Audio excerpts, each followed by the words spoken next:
What's going on, guys? I'm Frank Wack here at GlitchCon 2015. I'm here today with the mayor of the universe, mayor of the multiverse. All of them, yes. Peter Pixie. Hello. It has been a long time coming for this interview. Well, I'm very honored to be here. I wanted to interview you at SoonerCon, and I didn't get to go. And then we were like, okay, maybe TNT, and then like the flood of guests, and I was just like, can we please do it at GlitchCon? Just to get the ball rolling, I want to kind of get a little glimpse of what exactly does a Master of Ceremonies do? Well, a Master of Ceremonies, also known as a compere in Europe, is someone whose job it is to maintain the flow of an event. Whether that be making sure things run on time, such as the main events here at a convention, opening, closing ceremonies, as well as costume contests, which if you've ever been to any number of conventions that I've not hosted, you might have noticed they've gone over many times. And way over sometimes. Sometimes, and my job is to fix that, and I do. I control time on stage. So, but in addition to that, my job as a Master of Ceremonies at a convention is to greet people and to be a part of the community, to go out and just share my thoughts. When I see something nice, I share it. If you're wearing a nice outfit, I tell you. If you got a good haircut, I just share what I see. I got you. So yeah, that's what I do as a Master of Ceremonies. I've known you for a long, long time, since Tokyo and Tulsa 2010-ish, something like that. It's been a while. And I've heard you talk about like your beginnings and stuff, and you didn't start out as a Master of Ceremonies, or you were doing like Rocky Horror and stuff like that. I wanted to know like how you really got your start into like being a convention Master of Ceremonies, and how long it's taken you to get there. That's an excellent question, and when you ask that kind of question, it's hard to say when. Do we say it started when I physically was on a stage in front of an audience, as a Master of Ceremonies, or did it start when I first started going to conventions in the 80s? Because that's when my love of the convention and the convention community started. Right. And so, really, the spot of Master of Ceremonies is really the culmination of everything I've done, from attending a convention as somebody who just paid to get in, to someone who has been a vendor, who has been a guest, who has been a person who has volunteered and been just somebody who checks badges, somebody who's run a particular part of the event, to a person who's actually created and run his own events. Right. So that's one side of it, and then on the other side of it, I've also worked in the convention business. So the hotel business. Oh. So I work. I've actually been a banquet manager, guest services manager. So when it comes to every angle, when it comes to doing something with the convention, I've fulfilled that role. Nice. So what I have now is the most unique seat. Because people ask me, well, how can I become a Master of Ceremonies? Well, it's easy. You just get up and you talk. But but when you talk about being a Master of Ceremonies for conventions, one of the unique things I have is just my history with the service of offering the events. So when did I start being Peter Pixie? When did I start using that name? Was April 21st, 2001. That's the birthday of Peter Pixie. Nice. Born on the Orpheum Theater. Awesome. It was pretty awesome, yeah. But yeah, you say the Orpheum, I think of back home in the city next to us, our movie theater is called the Orpheum Theater. So I was like, when were you even on Logie? Mini Orpheum Theater. This one is the first atmospheric theater ever built in 1927. And I got my start raising money for it. Eventually I became the manager of the Orpheum Theater for a while, in charge of booking acts and raising money directly. That's awesome. So yeah, like I said, every aspect that you can imagine, I've tried to be a part of, because I want to bring all of my experience. Because in my heart, I'm still a 13-year-old convention goer. I just literally have the best seat in the house. I understand that, no doubt. Just on that note, I think that's why I started doing what I'm doing. I started going to conventions. I don't know, it's been a long time.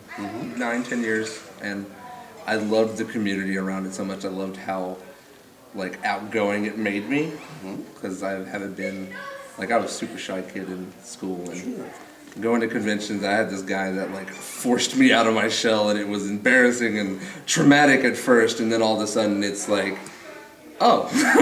It's like jumping in a pool of water. It's a shock to your system. Yeah. Until you recognize that you're not in any danger. Exactly. You're in a true safe space, and that's one of the big things that I want to continue to work for is making sure that our conventions maintain to be safe spaces for everybody. Right. One of the problems we have in our communities right now is that there's a lot of for-profit conventions, which I am absolutely for. I think if you want to make money at doing conventions, that's fine. It's a regal thing to make money at.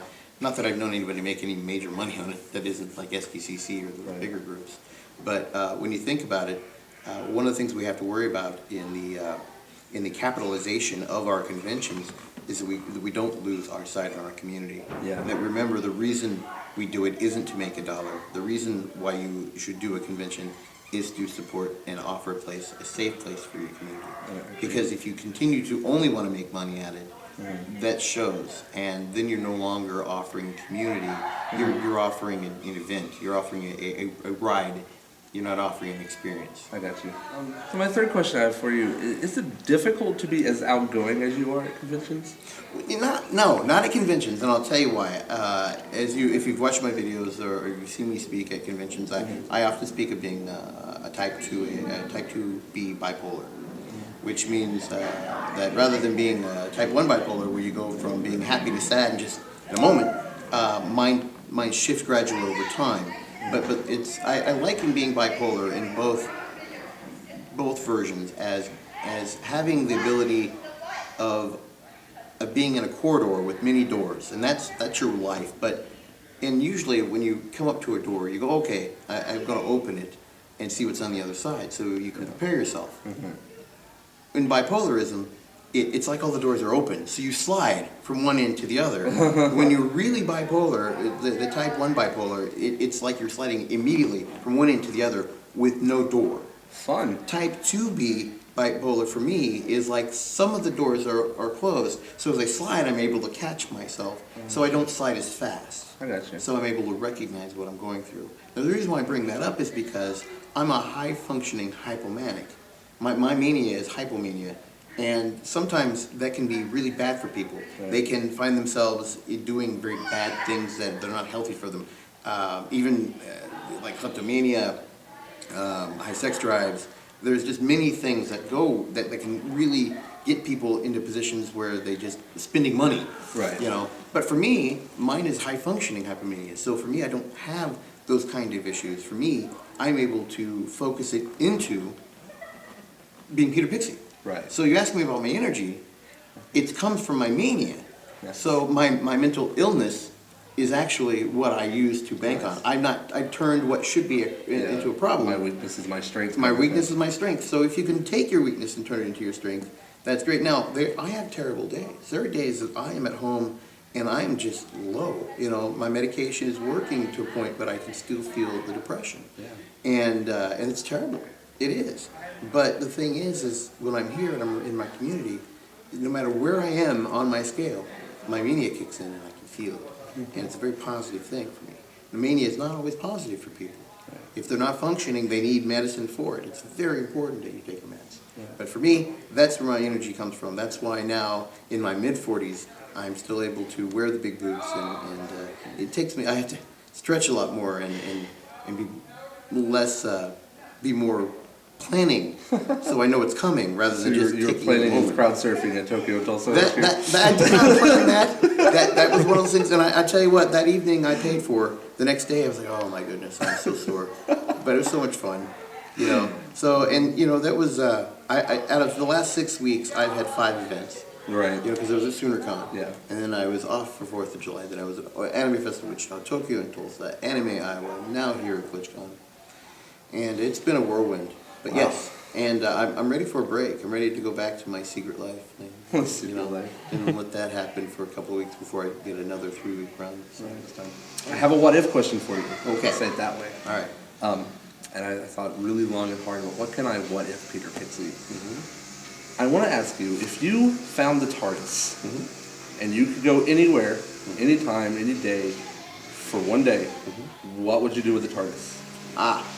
First of all, you're assuming I don't have my own time device. That right there is your mistake. Haven't you seen my Miata? You know, my Miata is really awesome, and it goes to a lot of places. I go to a lot of places in the multiverse. Oh, I see. I've swam with mermaids. Oh, that's awesome. I have. So, but where would I go if I could go anywhere in time and space? I guess is where your question is. That is the question. You know, in the multiverse, I have visited so many places. Like you said, the mermaids, the steampunk, Victorian age, neo-Victorian age is really nice. You know, I went to a Doctor Who convention, so Who Fest, and that world is really cool. But, you know, I don't want to go to one place. I want to go to lots of places. Is there one place top of my list? I don't know. You see, one of the problems I have is when I'm not in gear and I'm at home, is I'm a hermit. I am. I don't go out. I don't have a social life because I just don't. This kind of is the social life. It is. This is where I get my social points for my. Right. If I was a sim, this is my social points. So when I think about going places, I would want to. I'd always have a companion, and I'd want to go everywhere. I'd want to visit fictional places like Gallifrey. I'd like to visit Gallifrey. I'd like to visit. I think London in the 1800s. Well, the smell would be terrible, but I think that would be pretty awesome. New York in the 20s would be loud, but that would be amazing. Right. The horns. That's lots of noise. The decibel level is huge. I would imagine. So, and where else would I visit? I tell you that one other place I would want to visit. I'd want to visit Socrates. I want to talk to Socrates. I'd want to visit Plato. You know, I'd like to talk to the historical figure that is Gandhi and Christ and Buddha. I'd like to meet the people that they were and to understand what they really were trying to say. You know, which was love is all you need. I know, but I want to hear them say it. You know? Right, I got you. So yeah, that's where I would go. I'd want to visit these places and expand my horizon. Maybe find out, you know, where man began and you know when life was on Mars and if there was an intelligent culture similar to ours. That's the kind of stuff I think about and would like to explore. That'd be cool. I'm with it. There you go. Can I be your companion? Yeah, for a while. Sweet. I'm open. I have lots. You know, I take occasionally I take different people on my trips, and it's always a lot of fun. Right. Okay. Yeah, it's crazy. What? Anything else? I do. I have one last question for you. All right. Just to kind of get a little off topic. Okay. Is the steampunk attire that you sport to every con you go to? Is there any other reason to wear it other than it's just something you like to sport? Okay. I guess I should tell you that I've been wearing the tall boots and top hats. Fan of the boots. I've been wearing these boots. These boots. Jesus. I've been wearing them. Don't they look uncomfortable? Since before the steampunk rage came back into convention form. Steampunk has been around for a long time in a small degree hither and yon. Right. But it really, as we know it, the convention steampunk really came about 10 years ago, and high fashion 5 ago. But no, I was doing a glam version of this to begin with, with the boots. The early Peter Pixie, the boots were one size too small, and they were holographic. And I had gray pleather pants that tucked into the boots, a poet shirt with a Napoleon collared holographic. It was Napoleon style jacket that was holographic material that was tablecloth material, so it didn't breathe. It was that heavy stuff because it had this beautiful hologram in it. Right. But yeah, and that was miserable. It was terrible. So what happened was, what you see here is the transitioning from the non-breathable fabrics to the breathable fabrics and much more comfortable boots. That's why I don't wear the jackets anymore. That's why these are stylized vests, because they're to represent a more formal vest rather, like a replacement for a jacket. Right. So that's why I do that. And even this year, the new roll, every little detail you see on my vest, like normally I had my badge, which I should probably show you because it should be on tape. It fell off. I have my ally badge here, and so but it fell off. So, but yeah, I believe that steampunk is great, but I'm not steampunk. I may be called elegant Gothic aristocrat, but not steampunk. Anything else? No, that's it. That's all I got for you guys. Thank you so much for the interview. Oh, thanks for inviting me. Thank you for your time and stuff. Until next time, guys, I'm Freak Whack. I'm Peter Pixie. Peace.